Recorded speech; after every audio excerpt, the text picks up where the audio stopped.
यदि आपसे पूछा जाए कि हाईएस्ट ग्रोथ रेट के जो टॉप 10 हैं ईयर्स, उसमें वर्तमान समय में हम G7 कंट्रीज में, G20 कंट्रीज में हाईएस्ट ग्रोथ रेट के साथ हैं।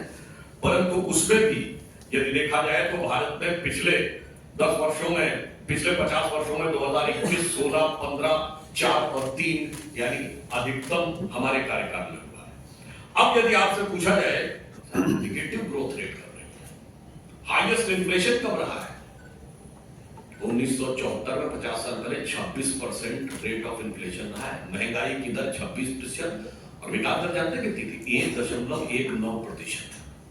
विकास दर 1.19%, महंगाई की दर 26% और पिछले जमाने में जितनी बार 10 से ऊपर महंगाई की दर रही है वो केवल हमारा 2020 का दौर छोड़ के सबको पता है कोविड का दौर था, उसमें निगेटिव ग्रोथ रेट रही है क्योंकि पूरी दुनिया में लॉकडाउन था।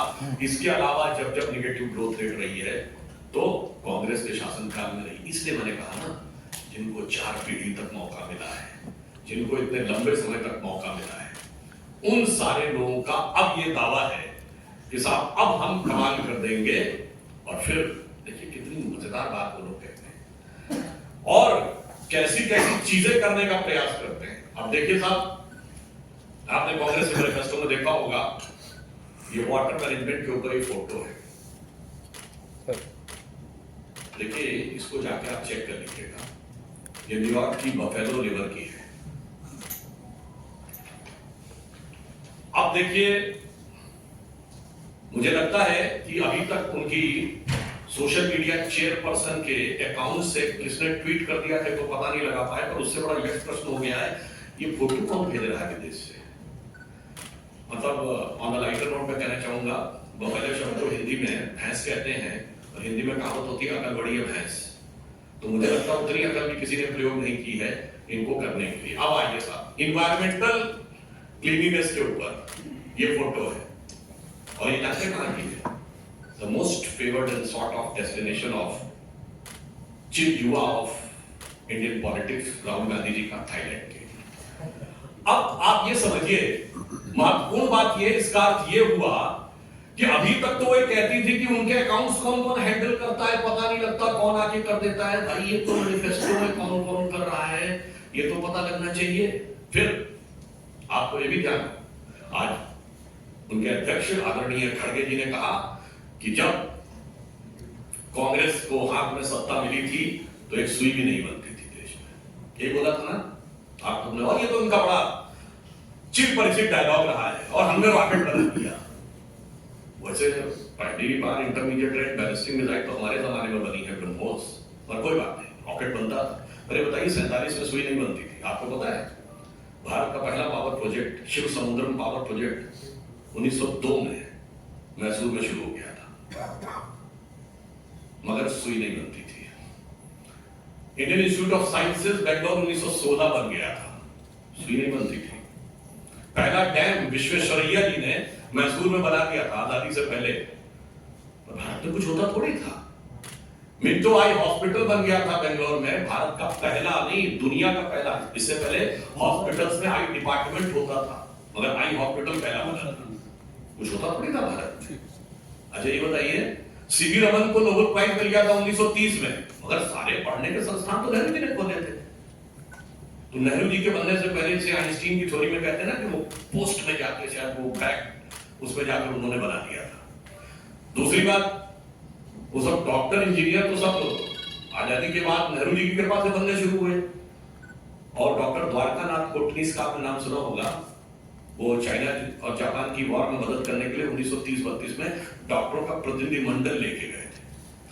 और हमारे विचार परिवार के संघ के संस्थापक डॉक्टर केशव राव बलिराम हेडगेवार डॉक्टरी पढ़ लिए थे 1920 में। मैं सिर्फ ये यथार्थ बनाना चाहता हूं, भारत की वायुसेना 1932 में बनी, मैंने सिर्फ ये बताने का प्रयास किया है। बहुत सारी चीजें उनको लीगेसी में मिली, यथार्थ क्या था ये बताना चाहता हूं। ये बताइए एयरलाइंस कब बनी थी? टाटा की एयरलाइंस। परंतु यही हम आपसे साफ बताना चाहते हैं कि जो हकीकत है और जो झूठ है उसका अंतर बहुत साफ है। तो कांग्रेस ने तब तक लोगों को भ्रम प्रभावित करने में सफलता हासिल की जब तक मीडिया स्वतंत्र नहीं था, साक्षरता की दर कम थी, संचार के साधन बहुत प्रबल नहीं थे। मैं पुनः ये बात कहना चाहता हूं, जब भारत की साक्षरता दर 50% क्रॉस की है तब पहली बार हमारी सरकार बनी है 1998 में। जब 60% पार की है तो मोदी जी के नेतृत्व में हमारी स्पष्ट बहुमत की सरकार बनी है। अब 75% पार कर रही है तो हम भी 400 पार जाने की तरफ आगे बढ़ रहे हैं, क्योंकि अब झूठ का मुलम्मा चढ़ाना पॉसिबल नहीं होता है। अब मैं इस पे दूसरा बिंदु बताना चाहता हूं, आपको ध्यान हो।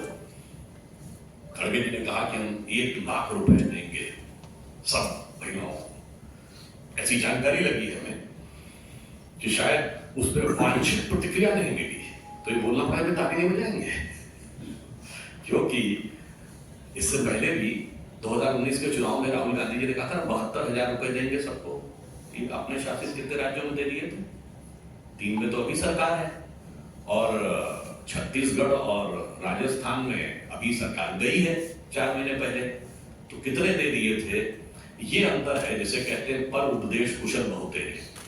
इसलिए इस मैनिफेस्टो को देखकर सिर्फ एक ही बात कही जा सकती है, जो मैंने उदाहरण दिया कि लोग शायद प्रतिक्रिया करने को तैयार नहीं थे, उनसे आह्वान करना पड़ा कि भाई ताली तो बजाइए। जिसे एक पंक्ति में कहा जाता है कि वो पैरवी तो झूठ की करता चला गया, वो पैरवी तो झूठ की करता चला गया, बस उसका चेहरा उतरता चला गया।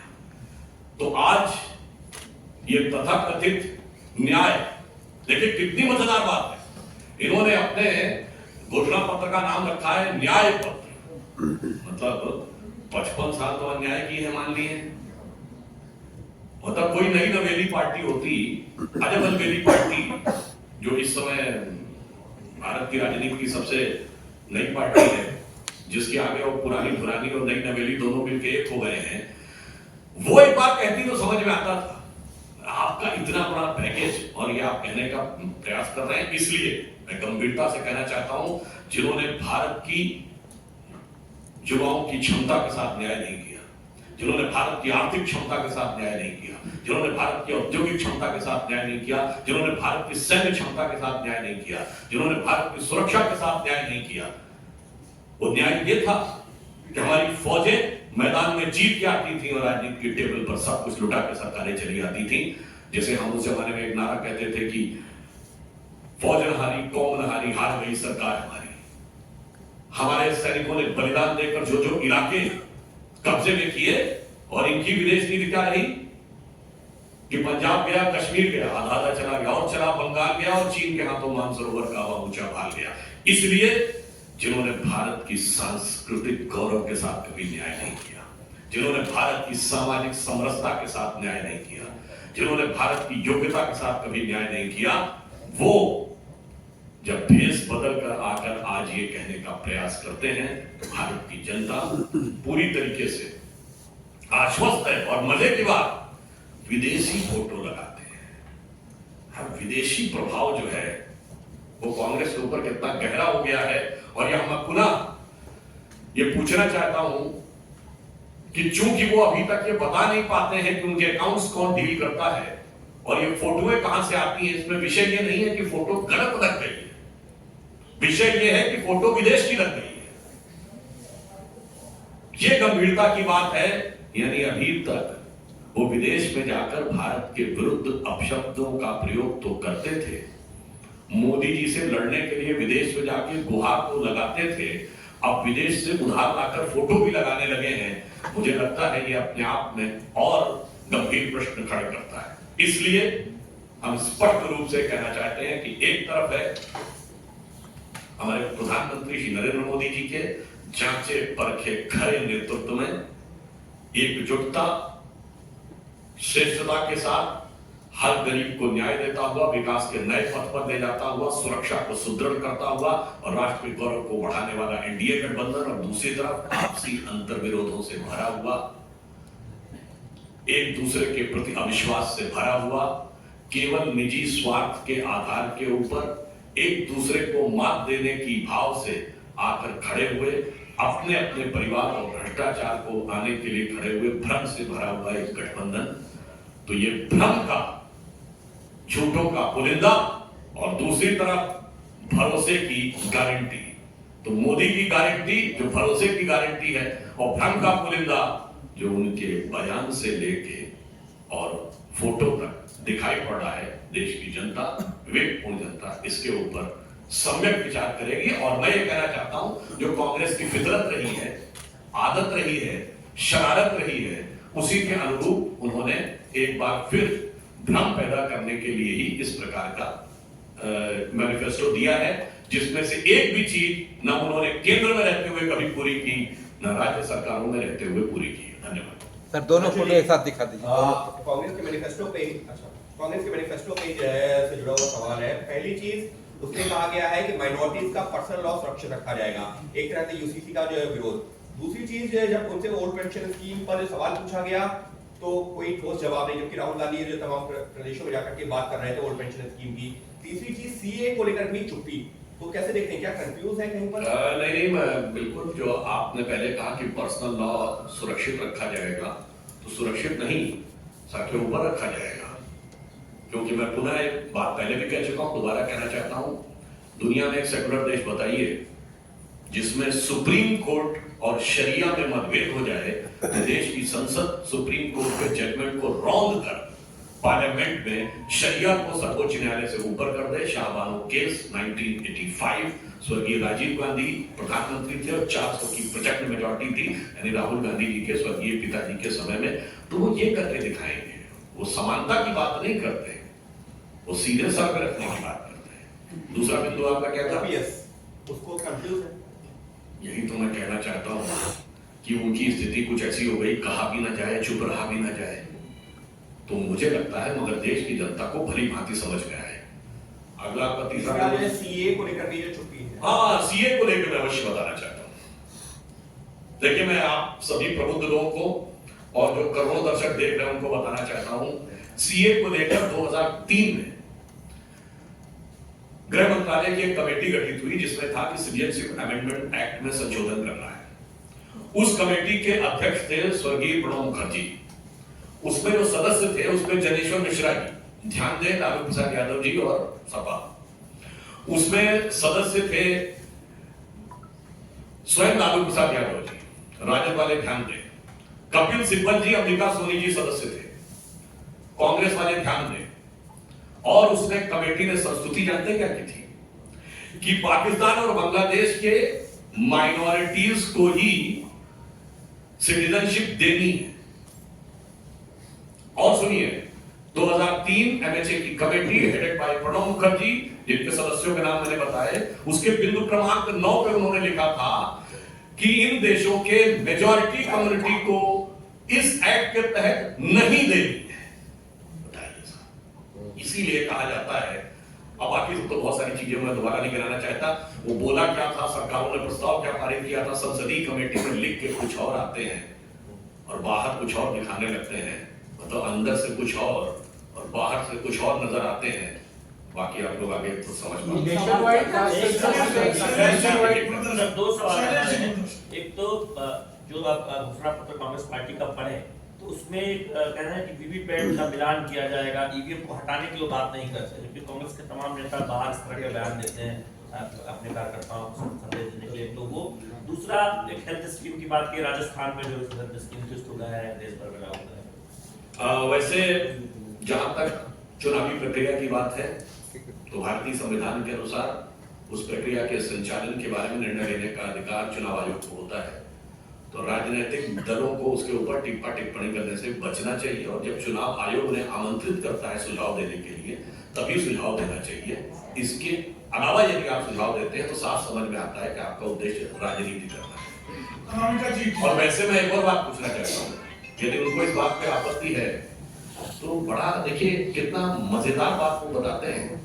उनको ईवीएम को लेकर शक होता है, मगर साहब ईवीएम पंजाब में अच्छा काम करती है, हरियाणा में गड़बड़ हो जाती है, वो हिमाचल में अच्छा काम करती है, उत्तराखंड में गड़बड़ हो जाती है, उत्तर प्रदेश में काम सही नहीं करती, दिल्ली में अच्छा काम करती है, और राजस्थान में 2018 में सही काम करती, 2023 में गड़बड़ हो जाती है, और छत्तीसगढ़ में भी 2018 में सही काम करके 2023 में गड़बड़ हो जाती है। फिर वो बंगाल में, तेलंगाना में और आंध्र में तो बहुत सही काम करती है। अब क्या होता है, गुजरात महाराष्ट्र में गड़बड़ हो जाती है। तो मुझे लगता है देश की जनता को यदि वो ये बताना चाहते हैं तो शायद इसीलिए उनको वो संज्ञा दी गई थी, जिस कारण जो अब औपचारिक रूप से बोलना उचित नहीं है।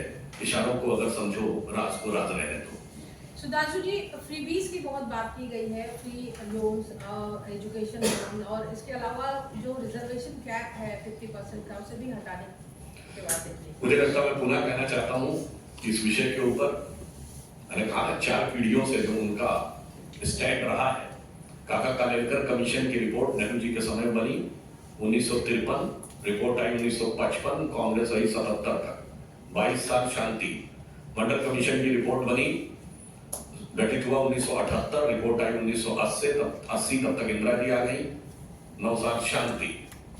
तो जिन लोगों ने स्वयं कतनी ये की है, उनकी कतनी भरोसा नहीं कर सकता। मैं पुनः एक बात बता देता हूँ, ये जो बाकी दल हैं जनता परिवार के, ये जो कहना चाहते हैं, इनको भी बहुत साफ बता देना चाहता हूँ, इन लोगों का कभी भी समाज के वर्गों को वास्तविक सामाजिक न्याय दिलाने से कोई लेना देना नहीं था। ये सब कुछ इनकी सिर्फ राजनीति से गवर्न था। मैं दर्शकों को याद दिलाना चाहता हूं, आज की पीढ़ी जाके चेक कर ले, मंडल कमीशन की रिपोर्ट का हुई 7 अगस्त 1990। नवंबर 1989 में वीपी सिंह प्राइम मिनिस्टर बन गए थे, 11 महीने नहीं हुए और आप बड़ाबाजी करी। सोचिए 8 दिन बाद 15 अगस्त था और उनका पहला 15 अगस्त था। 15 अगस्त को घोषणा क्यों नहीं की? इस पे किताबें उपलब्ध हैं।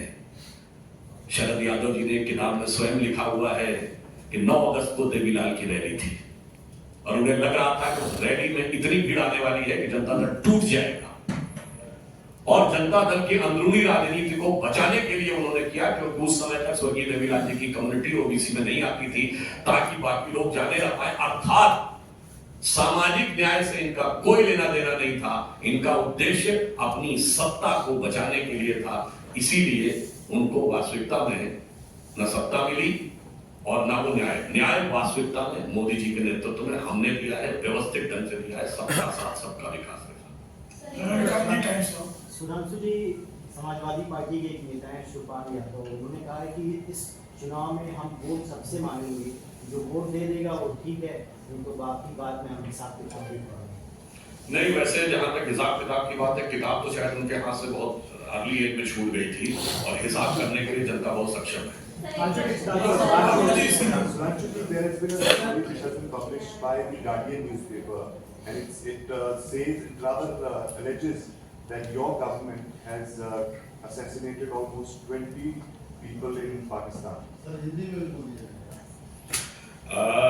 मुझे लगता है कि इस तरह की खबरों के बारे में विदेश मंत्रालय उपयुक्त ढंग से जवाब दे सकता है। इस पर हमारा बोलना उचित नहीं है, परंतु मैं एक और बात कहना चाहता हूं, इस ढंग की खबरें आ रही हैं। इससे पहले क्या खबर आती थी कि पाकिस्तान वाले आए और घुसकर भारत में इतने लोगों की हत्या करके चले गए, इतने धमाके करके चले गए। कहां? दिल्ली में धमाका, मुंबई में धमाका, चंडीगढ़ में धमाका, चेन्नई, हैदराबाद, गुवाहाटी, गया, पटना, फैजाबाद, लखनऊ, बनारस, नागपुर, जयपुर, कोयम्बटूर, कहां नहीं होता था। तो थोड़ा हेडलाइन बदली है, मगर इस हेडलाइन बदली की वास्तविकता के बारे में मुझे लगता है कि अखबारों में जो भी बातें छपती हैं वो कितने आधार पर होती है, इस पर उपयुक्त उत्तर विदेश मंत्रालय देगा। कांग्रेस पार्टी मैनिफेस्टो में, हालांकि विदेश मंत्रालय से जुड़ा हुआ है लेकिन मैनिफेस्टो में है, इसलिए पूछ रही हूँ। Congress says it will repair relation with the Maldives and will work to restore the status quo on our borders with China to ensure that areas where both armies patrolled in the past are again accessible to our soldiers. We will take the necessary steps to adjust our policy towards China until this is achieved. We have already seen that how they have tackled the border issues. Prime Minister has also given an example from Kachchhathiru to Aksai Chin. तो पूरी कहानी बता रहा है और border issues के ऊपर China के साथ वो सारी बातें क्या बताने की जरूरत है। पाकिस्तान के साथ बांग्लादेश बनने के बाद 93,000 प्रिजनर और वॉर थे, तब तो पीओ के सॉल्व नहीं कर पाए। हम कहते हैं कर देंगे और वास्तविकता ये, अरे बाकी छोड़िए, अभी मैंने जो बोला, पाकिस्तान आकर घुसकर मारकर चला जाता था और वो सिर्फ गुहार लगाते रहते थे। अब हम जाते हैं और घुसकर मारकर चले आते हैं, वो गुहार लगाता है। इतना बड़ा परिवर्तन तो लोगों को नजर आता है। सुरजीत ठाकुर, दैनिक भास्कर। कांग्रेस के यहाँ घोषणा पत्र आ गया, भाजपा के चुनावी अभियान के लिए राहत की बात है घोषणा पत्र। नहीं, देखिए हमारी राहत की बात यह है कि हर व्यक्ति को विकास की किरण उस तक पहुंचे। जो हम सत्ता में नहीं थे, जब हम कहते थे ना उगल सूर्य कैसा, कहो मुक्ति का ये उजाला करोड़ों घरों तक न पहुंचा, तो मोदी जी उसके लिए प्रतिबद्ध हैं। और बाकी वो उन लोगों के लिए आपस में सोच की बात है, कौन दल क्या करने की कोशिश कर रहा है। हमारा लक्ष्य है 2047 तक भारत को, मोदी जी ने लक्ष्य रखा है विकसित राष्ट्र बनाना, नंबर 1 की अर्थव्यवस्था बनाना। उनका लक्ष्य है हमार बिटिया को किसी भी प्रकार से सत्ता में स्थापित करना और अपने परिवार की अर्थव्यवस्था मजबूत करना। Sudhanshu sir, you know that how the opposition parties and Congress have been saying this, that the agencies are being used against the political opponent. In their manifesto today, they say that we promise to ensure the police and the agencies will come under the purview of the parliament and the state legislators as per the. So now they are trying to bring the agencies under the purview of the parliament. How do you do that? I would like to remind that who has brought CBI under Prime Minister office? Indira Gandhi. तो इसीलिए मैंने कहा ना, वो लिखने से पहले सोच लिया करें। In this context I would like to remind, when they try to put the allegation कि हमारी गवर्नमेंट आने के बाद वो जेल में जा रहे हैं, तो मैं आप लोगों को रिमाइंड कर देना चाहता हूं कि जिस केस में राहुल जी और सोनिया जी बेल पे हैं, वो अक्टूबर 2013 में दिल्ली हाई कोर्ट के आदेश पर हुआ था, नेशनल हेराल्ड केस। हमारी सरकार नहीं थी। डीएमके के नेता कनिमोझी और इरादा जेल गए 2011, हमारी सरकार नहीं थी। सुरेश कागमाणी जेल गए 2010, हमारी सरकार नहीं थी। एक और बात बता दूं, वो कहते हैं उनकी सरकार में एक भी निर्णय उनकी सरकार ने नहीं किया था। ये सारी पिटीशन डाली गई कोर्ट का आदेश में जेल में है। और आगे सुनिए, 2006 शिबू सोरेन जेल में गए, हमारी सरकार नहीं थी। 2007 डिस्प्रोपोर्शनेट एसेट का केस मुलायम सिंह जी के ऊपर, हमारी सरकार नहीं थी। 2000 में करुणानिधि जेल गए, 1996 में जयललिता जेल गए, 1997 में लालू प्रसाद यादव जेल गए, 1994 में झारखंड मुक्ति मोर्चा रिश्वत कांड हुआ। तो बताइए, इतनी लंबी हिस्ट्री शीट है और कह रहे अभी वाला थानेदार हमें परेशान कर रहा है। मतलब इसमें तो मैं कहना चाहूंगा, देखिए झारखंड मुक्ति मोर्चा के साथ आज भी उनकी सरकार है और हेमंत सोरेन जी अरेस्टेड हैं। और ये कोर्ट के द्वारा प्रूवन केस बता रहा हूं, जिसमें कोर्ट का जजमेंट इसी पे तो आया ना कि अब आगे से कोई बच नहीं पाएगा कि रिश्वत देकर वोट दे दिया तो उसको इम्यूनिटी प्राप्त रहेगी। ये हम 2024 में बैठे 1994 में। मतलब आपने फिल्मों में डायलॉग सुना होगा ना, 20 वर्ष पहले की बात है। फिल्मों का बड़ा फेमस डायलॉग होता था। तो मैं आपसे कहना चाहता हूं 30 वर्ष पहले की बात है। तो मैं वही पंक्ति इनके भ्रष्टाचारी मंसूबों और नियत के लिए कहना चाहूंगा कि मानवीय दल एक दूसरे से कह रहे हैं कि 30 साल पहले मुझे तुमसे प्यार था, जिया बेकरार था, यही भ्रष्टाचार था, आज भी है और कल भी रहेगा। एक सवाल मेरा भी है, आपके अंदाज में सुधांशु जी मैं पूछना चाहूंगा, कांग्रेस का जो घोषणा पत्र आया है उसमें इलेक्टोरल बोर्ड की जांच की बात कही है उन्होंने सत्ताधारी। वो कहते हैं कि मेरे झूठ को तुम खोलो और तोलो भी, लेकिन तुम्हारे सच को भी तराजू पे रखना। इलेक्टोरल बोर्ड पर क्या कहना है? प्रधानमंत्री ने कहा है 2014 से पहले का अपना भी डिटेल दे दें, अपने इलेक्टोरल बॉन्ड कर देते हैं। बड़ी मजेदार बात है। देखिए, वो जो मैंने बात बोली ना, वो पैरवी तो झूठ की करता चला गया, बस उसका चेहरा उतरता चला गया, इलेक्टोरल बॉन्ड तो वो लेता चला गया, 1461 करोड़ के लेता चला गया और उसके बाद भी आके चीखता चला गया। इसलिए देश की जनता इस मामले में प्रबुद्ध है और इसीलिए कहा गया है, पर उपदेश कुशल बहु तेरे, जे आचरण से नर न करे।